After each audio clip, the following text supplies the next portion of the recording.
ஏண்டா உனக்கு என்னாச்சுடா? சரியான பைத்தியனே. டேய் இவன் சரியான பைத்தியம் இல்ல, சரியாகாத பைத்தியம்டா. ரெடி 1 2 1. இது பார்த்தா என் மூஞ்சி கருகி போயிரும்னு நினைக்கிறேன். ஆமா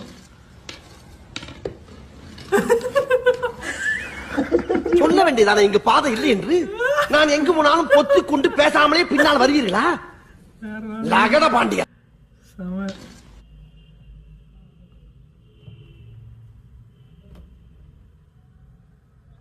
தேவைப்படாது. உனக்கு என்ன பிடிக்குங்கிறது கூட எனக்கு தெரியாது. ஆனா உனக்கு என்ன பிடிக்காதுன்னு ரொம்ப ஸ்ட்ராங்கா எனக்கு தெரியும். என்னதுடா? என்ன பிடிக்காதுல்ல உனக்கு? யார நம்பர்னே தெரியல தாசண்ணா.